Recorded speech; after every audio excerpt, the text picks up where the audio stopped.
Hello and welcome to ज़रा हटके। मुबशर ज़ैदी, ज़रात खोड़ो और वसतुल्लाह खान का सलाम कबूल कीजिए।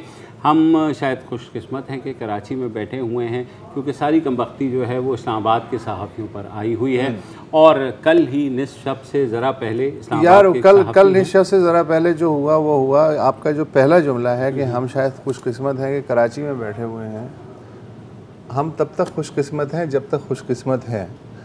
अगर उन्होंने ये इरादा कर लिया कि आपकी खुशकिस्मती अब बरकरार नहीं रह सकती तो क्या कर लोगे? नहीं, ये वसत ये कुछ ऐसा है कि देखो, जैसे आपके पास भी पानी या चाय पड़ा हुआ है ना, मेरे पास भी चाय पड़ी हुई है। मैं आपकी चाय नहीं पीऊँगा क्योंकि मुझे काफ़ी रीच आउट करना पड़ेगा।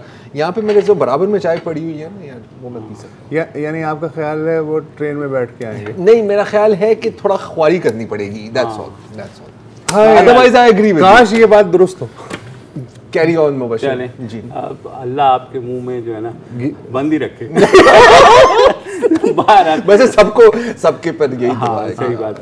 कल निस्फ शब से पहले इस्लामाबाद में एक और सहाफ़ी असद अली तूर को उनके अपार्टमेंट में घुसकर नामालूम अफराद ने तशद्दुद का निशाना बनाया, जिसकी CCTV फुटेज जो है वो भी सामने आ गई, जिसमें देखा जा सकता है कि वो असद अली तूर को फुल स्क्रीन कर दो यार, तशद्दुद का निशाने के बाद बनाने के बाद वापस जा रहे हैं। और थोड़ी देर बाद असद अली तूर बाहर आते हैं। उनके हाथ पांव बंधे हुए हैं, उनके मुंह में कपड़ा ठूंसा गया था और उनको बुरी तरह से मारा गया था, जिसके बाद वो पिम्स हॉस्पिटल उनके दोस्त उन्हें लेकर के गए। और ये जो अपार्टमेंट है इसकी कहानी ऐसे है कि बहुत सख्त सिक्योरिटी का यहाँ इंतज़ाम है।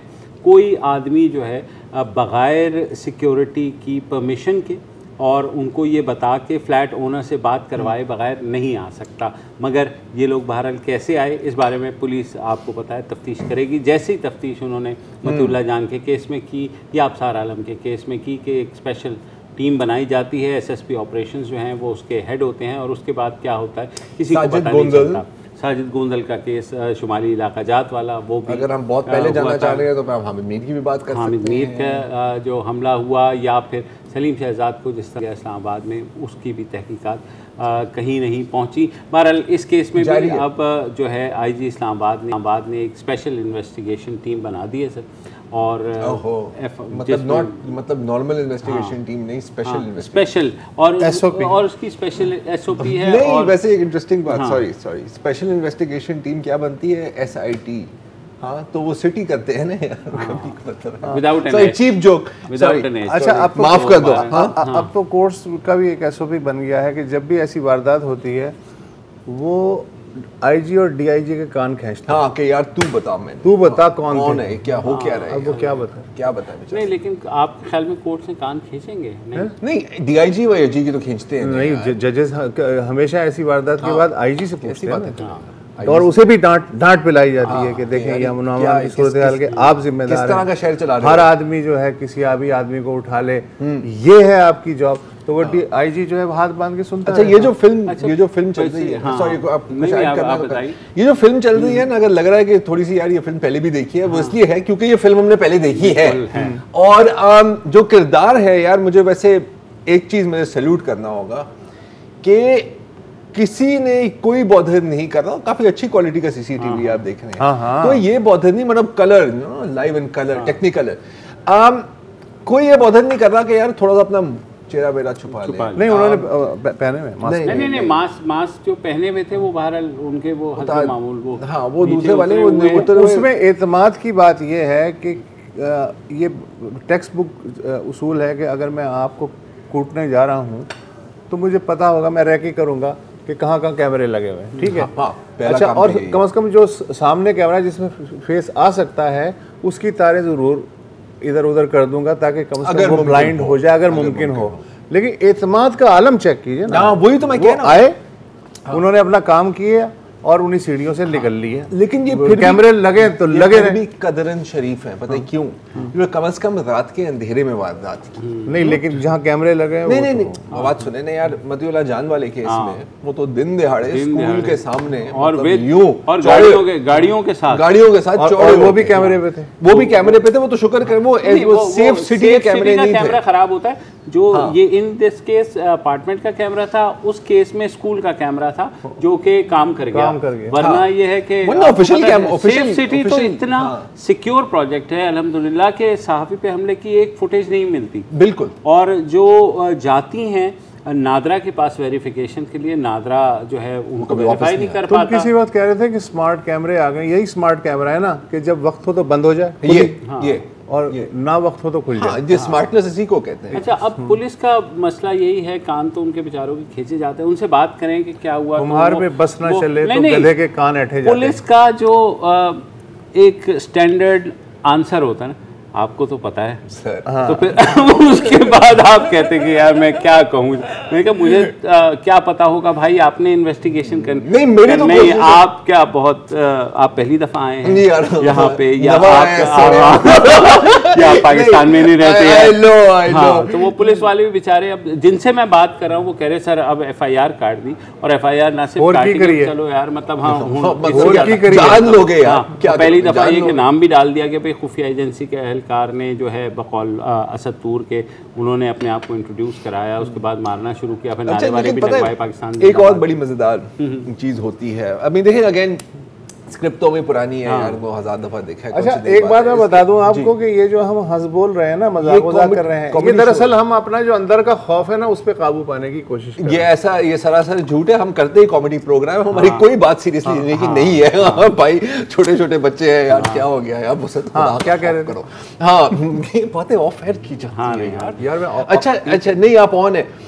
मैं क्या कह रहा था, मैं ये कह रहा था कि ये तो चलो स्क्रिप्ट हमने देखी है यार, आते हैं कि यार पढ़ लो जो पढ़ना है, बट उसके बाद की स्क्रिप्ट भी बड़ी मजेदार होती है। ये पुलिस की मैं बात नहीं कर रहा, मैं पब्लिक ओपिनियन की बात कर रहा हूँ, और पब्लिक ओपिनियन से जाहिर है कि मैं सोशल मीडिया की बातें करूंगा। आपको याद है कि जब अफसार को गोली लगी थी तो कुछ हमारे टेक्निकली जो हमारे साफी भाई है उनका था कि क्या है, किधर एक गोली, अच्छा गोली आती है तो फिर वो कुछ नहीं कहते, सही है। यहाँ पर भी यही हो रहा है कि यार ये देखो जिस तरह चल रहा है यार, ये इस तरह क्यों चल रहा है, अब कोई ये नहीं कहेगा कि उसके हाथ पांव बंधे हुए हैं और उसको कुट लगी है, खून निकल रहा है, आप देख रहे हैं। नहीं, ये भी ड्रामा है। अब मैं जानना चाहता हूँ कि जब अगर खुदा ना खास्ता मैं नहीं करेगा ऐसा कुछ, हामिद मीर को अगर वाकई 6 गोलियां लगी होती तो मर जाता, ये भी मर जाता। अच्छा, अगर मर भी जाए तो फिर भी आप कोई मानने के लिए तैयार नहीं होगा, हो सकता है खुदकुशी की हो। मैं जैसे ये जानना चाह रहा हूँ कि अगर इनमें से किसी लोग, और हो सकता है कि आप ही यही लोग हों, अगर उनके कोई अजीज मरे, खुदा ना खास्ता कत्ल हो, तो क्या मतलब अब मैयत पर जाएंगे, फिर आप कफन उतारेंगे और कहेंगे कि सर मैं इनकी बॉडी लैंग्वेज चेक कर रहा हूँ, क्योंकि सब बॉडी लैंग्वेज के बड़े एक्सपर्ट होते हैं ना सर। ये जो इस तरह देख रहे हैं ना, मैंने जो 2 ब्लॉग पढ़े थे ना, उसके मुताबिक ये एक गिल्टी पर्सन की वॉक होती है, हमें सब पता है। जैसे जब मलाला को गोली लगी थी तो सब क्रेनियल शॉर्ट वुंड एक्सपर्ट बने हुए थे ना, आपको याद है ये चीजें ना, कि कल तक तो इस तरफ था ये, आज इस तरफ कहेंगे। उसको कहो यार कम से कम आप वैसे ही हैं जैसे आप कल थे, आज हैं, और इंशाल्लाह कल भी ऐसे ही होंगे। मतलब इंतहाई बेवकूफ। आप ब्लैक कॉमेडी की बात कर रहे हैं तो मज़े की बात देखें कि पिछले हफ्ते ही जर्नलिस्ट सेफ्टी बिल वो मंजूर हुआ कौमी असेंबली में, और बड़ी वाह हुई कि यार मतलब ये बात करें, मतलब आज के बाद कोई सहाफ़ी जो है ना वो टारगेट नहीं होगा। आज मैं देख रहा था शीरी मदारी साहिबा ने ट्वीट किया, इंसानी हकूक़ की मिनिस्टर, उन्होंने कहा कि जी परपेट्रेटर्स यानी इस जुर्म में जो मुलव्विस है वो CCTV कैमरे पे आ गए हैं। ये अच्छा फैक्चुअल स्टेटमेंट है, आ गए हैं, तो लिहाजा अब वो पकड़े जाएंगे। जैसे अबसार आलम के केस में या मतीउल्लाह जान के केस में जो लोग आए थे वो भी पकड़े गए। मुझे वैसे भी कभी तुम्हारा अच्छा हम जो है एक लाइन ऑफ आर्गुमेंट ले रहे हैं, बड़े नाज हैं आपके पहाड़ों पर और दरख्तों पर। सही बात है। मैं आपसे पूछना चाह रहा हूँ जी कि व्हाट इफ कि ये असद अली तूर का कोई जाती झगड़ा हो, कोई घर का झगड़ा हो, मकान का, जमीन का झगड़ा हो, कुछ भी हो सकता है। ये तो बहुत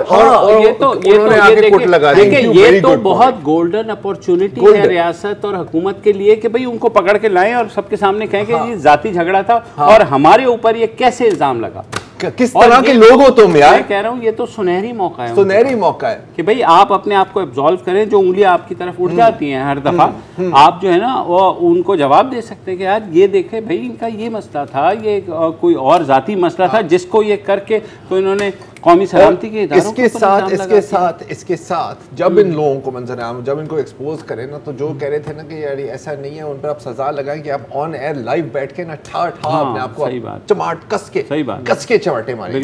ये कौन लोग थे जिन्होंने इदारों को बदनाम कर, पता नहीं कौन लोग नहीं, राइट, ये मुकदमा रियासत बना सकती है। जी बिल्कुल, मेरा ख्याल है कि ये करना चाहिए रियासत, बिल्कुल। और क्या, लेकिन रियासत अब मुकदमे बनाने में इंटरेस्टेड नहीं है। हाँ, वो कह रहे हैं जब ऐसे काम चल सकता है तो फिर मुकदमे की क्या ज़रूरत है। मुकदमे में टाइम लगता है, फिर अदालतें इन्वॉल्व हो जाती हैं, फिर वो खामखा में छोड़ देती हैं लोगों को, तो यार मतलब ऐसे तो नहीं। अच्छा, स्पीकिंग ऑफ टाइम, हमारा टाइम ओवर हो गया या नहीं अभी बिल्कुल क्या मतलब यार, आज़ादी सहाफ़त पे बातें। तो बहरहाल आज इस्लामाबाद में जो है सिविल सोसाइटी और जर्नलिस्ट ने वहाँ मुजाहरा भी किया नेशनल प्रेस क्लब के सामने। Pakistan federal union of journalist ने स्टेटमेंट भी इशू की है कि जी ये जो एंटी मीडिया एजेंट्स हैं, हाँ एमनेस्टी ने खुल के भाई अपनी पॉलिसियों पर वो तो करते रहते हैं ना। लेकिन मसला ये है कि यहाँ पॉलिसी है क्या, मुझे ये समझा दें आप। सर बिल आ गया है यार, अब आपको समझानी पड़ेगी। नहीं सर, बताए ना, मेरा ख्याल है कि तुम्हें ना फिजिकली समझानी पड़ेगी कि पॉलिसी वैसे तो समझ में नहीं आ रही। आपके लिए खुशखबरी है, मुझे अभी कान में बताया गया कि वक्फा लेने का टाइम आ गया। आप वक्फा ले सकते हैं अगर 50-50 हो तो वहीं से अभी डंडा लेके और शुरू हो जाते। मैं तुझे समझाता हूँ 12 एक वक्फा लेते। शुक्र अल्लाह ताला।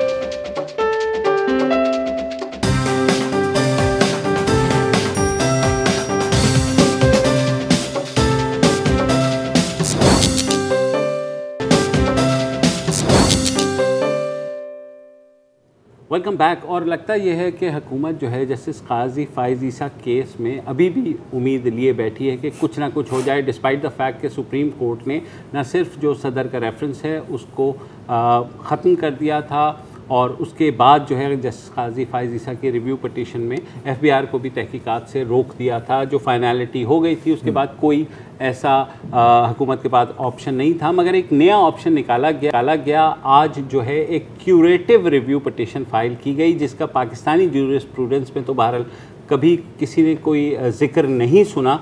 और जो फाइल हुई तो रजिस्ट्रार ऑफिस ने अभी उस पर एतराज़ लगा दिया है कि जनाब रिव्यू पटिशन जब ख़त्म हो जाए तो कोई और लीगल ऑप्शन नहीं बचती, मगर हुकूमत बज़िद है कि वो दोबारा से एक अपील फ़ाइल करेगी रजिस्ट्रार की इस ऑब्जेक्शन के बाद। यानी कि मतलब कि एक उड़ता हुआ एक आपने तीर खुद आसमान में मारा, उससे मजा नहीं आया। फिर चौधरी साहब में इनकार समझे। हाँ, वही डांगों सोटों से लंबा कर दिया चौधरी ने ना उसे, बेटी का रिश्ता मांगने पे उठ के बाहर जाता है, फिर चौधरी साहब ने इनकार समझा। नहीं ये दूसरी भी है, अभी बहुत इस पे बातें हो सकती हैं। जैसे मैंने प्लीज इजाजत दें कि ऐसे है कि ना लाश पड़ी हुई है, हमें पता है आजकल लाशों में मैं बहुत बात कर रहा हूँ आज। हाँ, उसका सर नहीं है, सर कटा हुआ है। आप डॉक्टर साहब करेंगे यार कोशिश तो करो ना यार, टीका बीका लगाओ, हो सकता है खड़ा हो जाए यार, नहीं खड़ा होने वाला है यार। अच्छा, हमारे साथ एडवोकेट सलाउद्दीन मौजूद हैं जो इस केस को देख भी रहे थे, काफी गहरी नजर भी है। हम सिर्फ ये समझना क्या देख रहे हैं सवाल कि आप क्या देख रहे हैं, कुछ नजर आ रहा है? रिव्यू पिटीशन क्या है? देखें, इसमें अगर आप बिल्कुल इसको स्ट्रेट फॉरवर्डली देखेंगे तो इसमें कोई अपना कोई दो राय है। पाकिस्तान में कभी भी सेकंड रिव्यू पिटीशन अलाउ नहीं हुई। 12 रुकनी बेंचेस ने ये फैसले दिए हैं, 7 रुकनी बेंचेस ने दिए हैं, 5 रुकनी 3 रुकनी बेशुमार फैसले हैं कि रिव्यू पिटीशन एक ही हो सकती है, 2 रिव्यू पिटीशन का कोई गुंजाइश है ही नहीं हमारे कानून। ये एक देखें, इस केस में खासतौर पर 22 साल के केस में डॉक्टर फरोग नसीम की अपना, क्योंकि माशाल्लाह बड़े क्रिएटिव आदमी हैं, अपना एक तख्लीकी, अब तो क्यूरेटिव भी हो गए हैं, तो हमेशा एक नई चीज हमने लेके आते हैं कि पहले एक उन्होंने एक नई लीगल थ्योरी लेके आए कि अपना जो दो सेपरेट लीगल पर्सन हैं, मियाँ और बीवी के अलग अलग इजाजे हैं, उन्होंने कहा नहीं, इनको एक कंबाइन करके एक ही देखा जाएगा कानून में, जिसकी उसमें भी कोई कानून में उस चीज की कोई गुंजाइश नहीं थी। अब एक नई ये रिव्यू पिटिशन के बाद एक क्यूरेटिव रिव्यू पिटिशन आई है, उसकी भी कानून में कोई गुंजाइश नहीं है।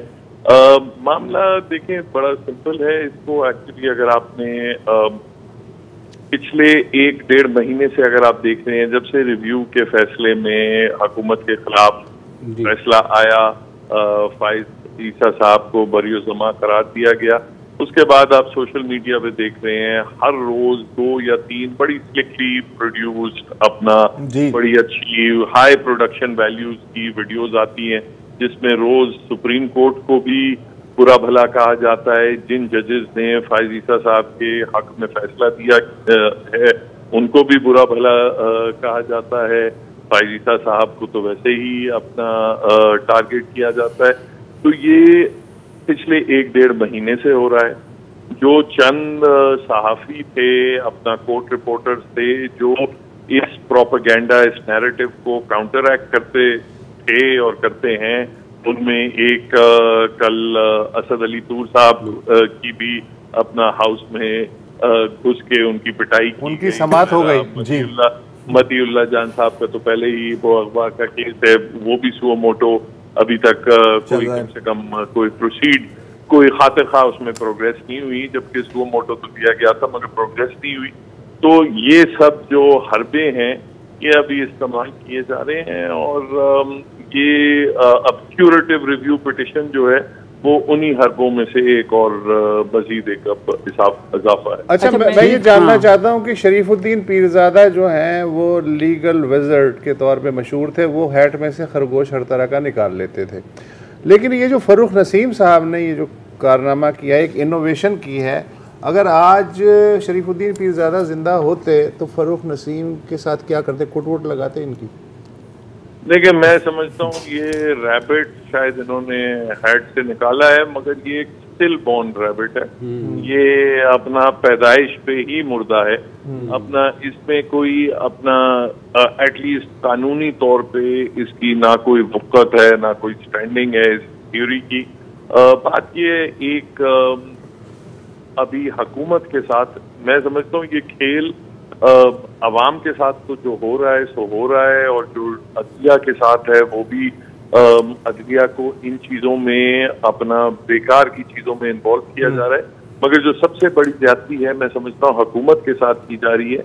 ये ऐसे आइडियाज हुकूमत या इस्टेब्लिशमेंट के जो भी जिनका भी आइडिया है कि इन चीज़ों में कुछ हम हासिल कर लेंगे, उनको ये नए तरीके और हरबे बेचे जा रहे हैं, मगर इनका कोई मैं नहीं समझता कोई फ्यूचर है और ना ही कोई इनका सक्सेस। तो सलाउद्दीन साहब, एक चीज़ मुझे क्योंकि अटॉर्नी जनरल ऑफिस जो है, जो कि जाहिर है top law officer of the country भी होते हैं, हुकूमत को रिप्रेजेंट भी करते हैं, वो भी ज़रा साइड पे हो गए हैं, उन्होंने भी डिस्टेंस कर लिया अपने आप को कि भाई इस क्यूरेटिव रिव्यू पिटिशन में हमें ना इन्वॉल्व किया जाए। तो आपको लगता है कि बस ये एक प्रेशर टैक्टिक के तौर पे लटकाना चाहते हैं इसको? Attorney general office Khalid Javed साहब जो है वो बहरहाल एक प्रोफेशनल एडवोकेट है, और जो कोई भी अगर प्रोफेशनल एडवोकेट होता है तो वो अपना ये नहीं चाहता कि मेरा नाम किसी ऐसी चीज से मुंसलिक हो जिसका बिल्कुल कोई सर पैर ही नहीं है, कोई सर पैर ही नहीं है, मैं कोर्ट में जाके शर्मिंदा हूँ, तो नो वन वांट्स दैट। तो मैं समझता हूँ अगर अटॉर्नी जनरल साहब ने अलैदगी वाकतन इस इनिशिएटिव से उन्होंने अपना अलैदगी जाहिर की है, तो बहुत उन्होंने अक्लमंदी का मुजाहरा किया, अक्लमंदी का सबूत दिया। बहुत शुक्रिया सरकार। बात करने का न्यूज़ अपडेट तस्वीर बनाई है फरूख नसीम के रैबिट की, but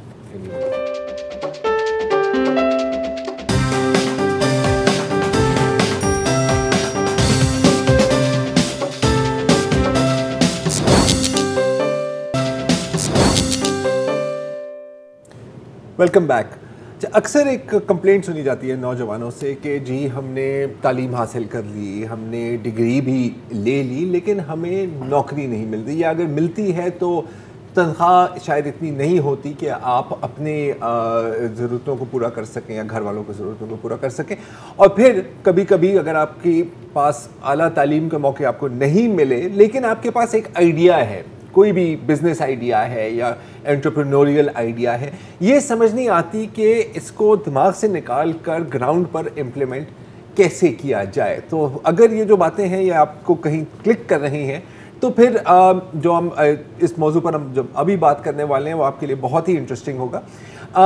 Punjab ministry of information technology and telecommunications और Punjab information technology board PITB ने एक प्रोजेक्ट लॉन्च किया है पाकिस्तान भर में, ये सिर्फ इस्लामाबाद या पंजाब तक महदूद नहीं है, जिसके तहत 13 इंक्यूबेशन सेंटर्स बनाए जाएंगे, बन गए हैं इनफैक्ट, मतलब लॉन्च होंगे अक्रॉस पाकिस्तान, जिसमें क्वालिफाइड नौजवानों को फ्रीलांसिंग के बारे में सिखाया जाएगा कि आप अगर आप नौकरी कर भी रहे हैं तो साइड पर आप थोड़े से और पैसे कैसे कमा सकते हैं, या फिर उन नौजवानों के लिए जो इनके पास कोई बिजनेस आइडिया है लेकिन समझ नहीं आ रही कि इसको हम स्ट्रीमलाइन कैसे करें, ग्रूम कैसे करें, लॉन्च कैसे करें, उनके लिए भी इसमें सहूलतें हैं।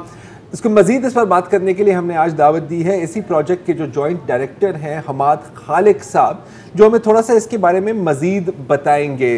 तो हमाद, पहले तो एक थोड़ा सा अगर इंट्रोडक्शन दे दें कि इसके पीछे कॉन्सेप्ट क्या था, और फिर बताएं कि starting with freelance, how is this going to work. अस्सलाम वालेकुम जी, बिस्मिल्लाह रहमान रहीम, thank you so much for having me over जी।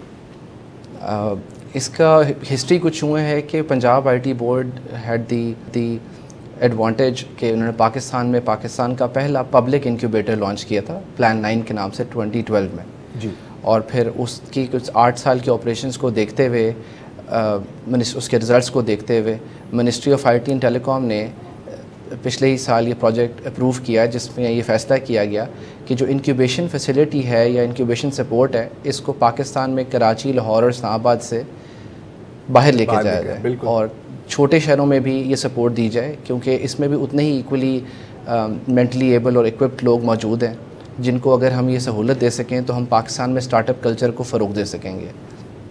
तो उसके तहत अब पूरे पाकिस्तान में 13 सेंटर्स खुलने जा रहे हैं, जो कि जिनकी एप्लीकेशंस आजकल लाइव हैं, और ये right from Gilgit all the way to Karachi south में ये सेंटर्स मौजूद हैं।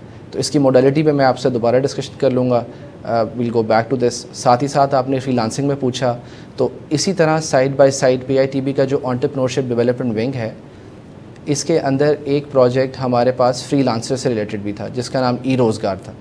तो उसकी रिज़ल्ट्स को देखते हुए ministry of IT and telecom ने उसको भी स्केल अप करने की at a national level NFTP के नाम से उसको लॉन्च किया है, नेशनल फ्रीलांसिंग ट्रेनिंग प्रोग्राम। तो ये 2 projects side by side entrepreneurship development के अंदर आते हैं, और इसके अंदर ना सिर्फ इनफरादी कैपेबिलिटी डेवलप की जाती है, बल्कि वो लोग जो अपना आइडिया लेकर एक कंपनी खड़ी करना चाहते हैं उसमें भी सपोर्ट की जाती है।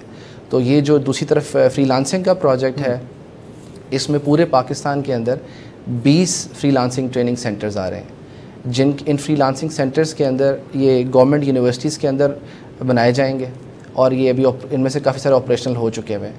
और इनके अंदर आपको 3 डोमेन्स के अंदर ट्रेनिंग दी जाएगी, टेक्निकल, नॉन टेक्निकल और क्रिएटिव। और टेक्निकल के अंदर जो है आपके mobile app development, PHP in different languages, आपकी जो क्रिएटिव है इसके अंदर ग्राफिक डिज़ाइनिंग है, लोगो डिज़ाइनिंग है, ये स्किल्स सिखाए जाते हैं। और फिर जो नॉन टेक है, इसके अंदर आपकी डिजिटल आपकी मार्केटिंग है, आपकी ब्लॉगिंग है, आपकी यूट्यूब है, इनके बारे में सिखाया जाता है कि हाउ कैन यू अर्न। और सबसे मज़े की बात यह है कि आपकी तालीम 14 साल हो और आपकी उम्र 18 साल से 40 साल में के दरमियान में होनी चाहिए। आप इस प्रोग्राम में अप्लाई कर सकते हैं और अपने आप को इक्विप कर सकते हैं हाउ टू अर्न ऑनलाइन। अच्छा हमाद, सॉरी मैं आपकी बात काट रहा हूँ। फ्रीलांसिंग की जब आप बात करते हैं तो मैं थोड़ा सा स्पेसिफिक होना चाह रहा हूँ, क्योंकि जैसे आपने कहा कि अब फ़र्ज़ करें मैं ग्राफिक डिज़ाइनर हूँ जो मैं नहीं हूँ, और मुझे यहाँ पर काम नहीं मिल रहा, तो क्या इसमें मजीद ट्रेनिंग दी जाएगी कि आप ये लोगों को बताएंगे कि यार ये जो फ्रीलांसिंग जॉब्स हैं ये अवेलेबल कहाँ हैं और ये how is it going to work? Very very relevant question. सबसे पहली बात तो ये कि ये जो ट्रेनिंग्स जिन लोगों के थ्रू दी जाती है, इनको जो मास्टर ट्रेनर्स कहते हैं, ये ख़ुद फ्रीलांसर्स हैं। ठीक। और ये फ्रीलांसर्स दुनिया में 2-3 ऐसे प्रिविलेंट प्लेटफॉर्म्स अवेलेबल हैं, अपवर्क हो गया, फाइवर हो गया, जिनके ऊपर आपको फ्रीलांसिंग की जॉब्स अवेलेबल होती हैं। All you have to do is make your profile and start bidding for projects and you start getting those projects. Once you deliver those projects, आपको फीडबैक और रेटिंग मिलती है और उसको मेंटेन करने से आपको मज़ीद काम आता रहता है। तो इस प्रोग्राम के अंदर ना सिर्फ आपको अपनी स्किल्स पॉलिश करना सिखाई जाती हैं, इसके साथ ही साथ ये काम प्रोफाइल कैसे बनानी है, बिडिंग कैसे करनी है और काम कैसे लेना है। तो ये तमाम लर्निंग इसके अंदर मौजूद है कि और आप इससे ग्रेजुएट ही तब होते हैं जब आप ट्रेनर को ये फील होता है कि now you are capable of making your profile and getting work online. And freelancing के अंदर मैं एक दफ़ा फिर रिपीट कर दूं कि ये आपको बहुत बड़ा फ़ायदा है कि आप पाकिस्तान में बैठे हुए दुनिया भर में किसी भी काम के लिए बिड कर सकते हैं और अपनी प्राइस और अपनी क्वालिटी की बेसिस के ऊपर वो प्रोजेक्ट विन करके डिलीवर कर सकते हैं। तो हमाद एक कोई आइडिया दे सकते हैं कि फ्रीलांसिंग के तौर पे आप कितने पैसे कमा सकते हैं? क्योंकि यहाँ आम तासुर ये होता है कि फ्रीलांसिंग का मतलब, जैसे ज़रा ने भी इंट्रोडक्शन में कहा कि एक्स्ट्रा मनी, यहाँ हमने देखा है फुल टाइम फ्रीलांसर्स हैं जो कि बहुत ज़्यादा पैसे कमा रहे हैं। तो लोगों को पोटेंशियल बताने के लिए कि फ्रीलांसिंग भी एक फुल टाइम जॉब है। जी बिल्कुल, बड़ा रेलेवेंट सवाल है।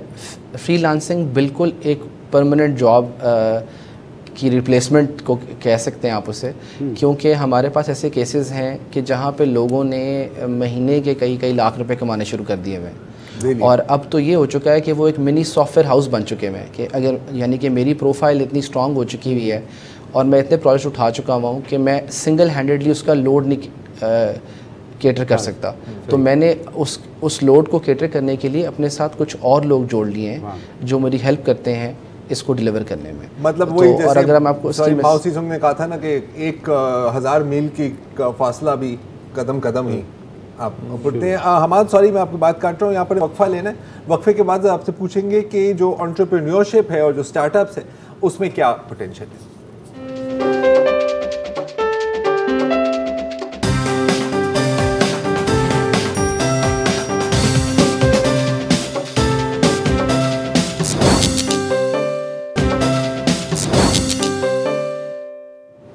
वेलकम बैक जी। हम बात कर रहे हैं हमाद खालिक साहब से और वो हमें बता रहे थे कि पाकिस्तानी नौजवान की फ्रीलांसर ट्रेनिंग कैसे की जा रही है इनके इदारे से। और अब बात करते हैं हमाद, आपने बात की एंटरप्रेन्योरशिप की और स्टार्टअप्स की, तो क्या आपका ये मतलब है कि अगर किसी के पास कोई बिजनेस का आइडिया है तो वो आपके पास आ सकता है और फिर आप उसकी मज़ीद हेल्प करेंगे, ऐसा ही है? जी बिल्कुल राबी, इससे पहले कि हम इंक्यूबेशन सपोर्ट की डिटेल में जाएं, मैंने आपके लिए आपने पूछा तो मुझे लगा बड़े रेलेवेंट होंगे कुछ नंबर्स कोट करना जो कि लोगों को कॉन्फिडेंस गेन कराएंगे। तो ये ऑन रिकॉर्ड नंबर्स हैं कि ई रोज़गार प्रोग्राम के अंदर जब इन्होंने 31,000 बच्चे को ट्रेन किया, उस 31,000 बच्चे की वाइल्ड ट्रेनिंग जो अर्निंग है वो 36 करोड़ 50 लाख से ऊपर की है। एंड सिमिलरली और जो भी है यार, और इस जी और इसको देखते हुए NFTP के अंदर 1500 बच्चा ट्रेन हो चुका हुआ है और उस 1500 बच्चे ने अभी तक 3 करोड़ से ऊपर की अर्निंग कर ली हुई है।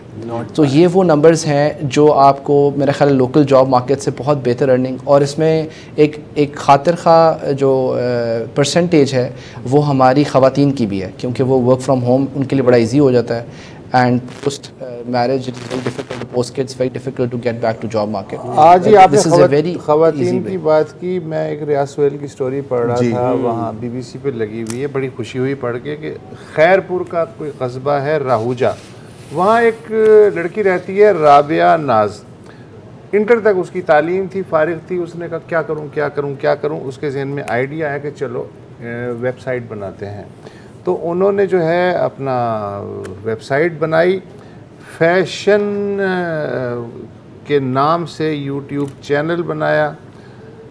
अब 1 साल बाद 1,60,000 से ज़ायद जो हैं वो सब्सक्राइबर हैं। भाइयों ने बहुत मदद की, उन्होंने राबिया को सिखाया कि वीडियो एडिटिंग कैसे करते हैं, बाकी काम राबिया ने खुद किया। अच्छा, अब ये है कि वह ना सिर्फ वो 40 से 50,000 रुपए कमा रही है उस गांव में बैठ के, बल्कि पैसे जोड़ के अब वो अपना घर, पुराना जो घर था वो दोबारा नया बना रही है। तो ये तो जिंदा मिसाल है। तो अहमद, ये बताइए, जो स्टार्टअप्स वाला आपका प्रोजेक्ट है उसमें जाहिर है आपके पास बहुत से आइडियाज़ आ गए होंगे, तो उस बारे में ज़रा बताइए। जी ज़रूर। अब इस तरफ आते हैं तो ये जो प्रोजेक्ट है इसका नाम है नेशनल एक्सपेंशन ऑफ NICs, और इसके तहत हम पूरे पाकिस्तान में 13 इंक्यूबेशन सेंटर्स खोलने जा रहे हैं। इन 13 इंक्यूबेशन सेंटर्स की मोडेलिटी ये है कि ये इंक्यूबेशन सेंटर्स गवर्नमेंट यूनिवर्सिटी के अंदर हाउस्ड होंगे, और इस वक्त इनका स्प्लिट कुछ इस तरह है कि हम पंजाब में 4 खुल रहे हैं, उसमें गुजरात में है, टेक्सला में है, लाहौर के अंदर है और पिंडी में है। इसी तरह अगर हम सिंध की बात करें तो कराची, हैदराबाद और सखर में, और अगर हम इस तरह KPK को देखें तो कोहाट और सवात में, GB में हम गिलगित के अंदर, और AJK के अंदर मुजफ्फराबाद के अंदर, और इसी बलूचिस्तान के अंदर हम लजबेला और कोयटा के अंदर। तो ये तमाम सेंटर्स इस वक्त रेडी हैं और इनकी एप्लीकेशंस लाइव हैं। अब हम इस तरफ आते हैं कि ये इंक्यूबेशन सेंटर किस तरह से मदद करेंगे उन लोगों की जो अपना कोई काम करना चाहते हैं। नाउ इट्स वेरी सिंपल, अगर आपके पास कोई आइडिया है, आप वेबसाइट पे जाएं और आप हमारी वेबसाइट पे आके अप्लाई करें। जब आप अप्लाई करते हैं और आप एक सर्टेन प्रोसेस के थ्रू शॉर्टलिस्ट होकर इस प्रोग्राम का हिस्सा बन जाते हैं, तो हुकूमत पाकिस्तान आपकी क्या सपोर्ट करती है, जो कि आपको एक सस्टेनेबल, अपने आइडिया को एक सस्टेनेबल बिजनेस में कन्वर्ट करने की हेल्प करेगा।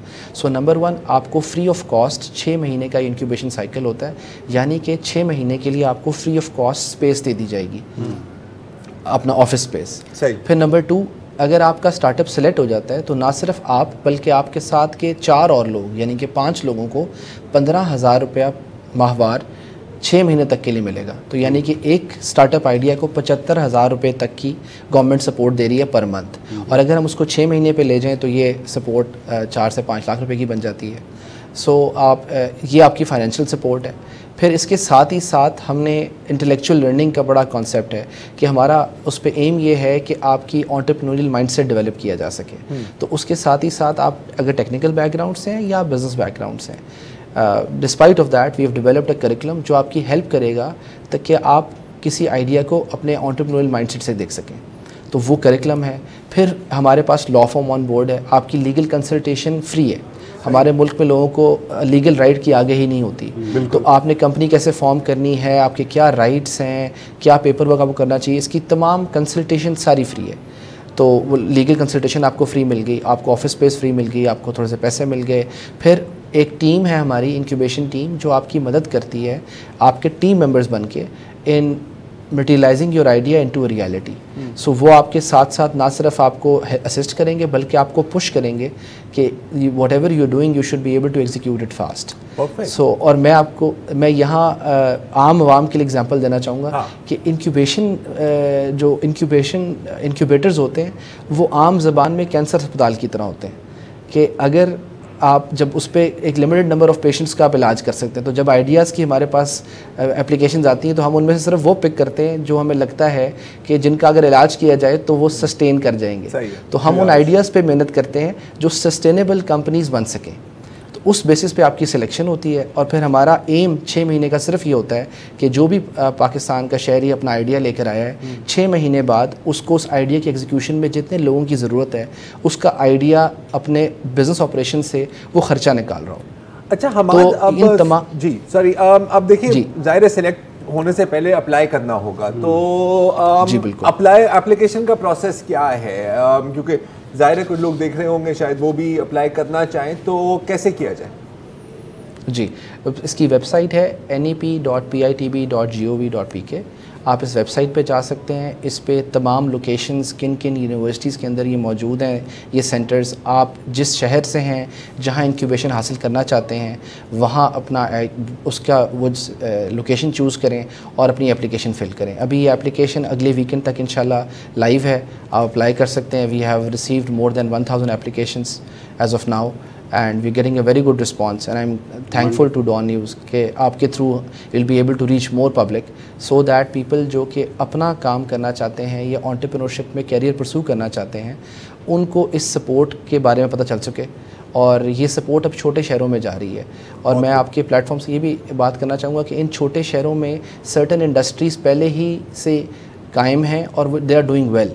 अगर हम अपने इस सपोर्ट प्रोग्राम को वहाँ ले जाएं और तो उन इंडस्ट्रीज़ की काफ़ी एलिवेशन हो सकती है, उनमें ना सिर्फ इनोवेशन आ सकती है बल्कि उनके थ्रू हमारी एक्सपोर्ट्स भी काफ़ी बढ़ सकती हैं। यार ये बड़ा एक इंटरेस्टिंग पॉइंट है और मेरा ख्याल है कि इस पर हमें मज़ीद दोबारा बात चाहिए। बहुत शुक्रिया हमाद खालिक हमसे बात करने का, और मेरे ख्याल में इतना ह्यूज पोटेंशियल है बहुत ज़्यादा कि आप जो हैं, और वैसे हम रीजन में खासे पीछे थे, तो अब जो कोविड के बाद से जो सारी चीज़ें ई लर्निंग ई वर्क जो शुरू हुआ है वो एक्सेलरेट हो गया और बहुत पोटेंशियल है। आई होप के यंगस्टर्स के लिए बहुत अपॉर्चुनिटीज़ निकलेंगी, तो please do apply on this अगर आप समझते हैं कि आपके पास अमेज़न पे जाके चीज़ें बेचें, ये भी है, ये भी कर सकते हैं। फ़िलहाल हम ये करते हैं कि इजाज़त लेते हैं आपसे, कल दोबारा हाजिर होंगे। खुदा हाफ़िज़।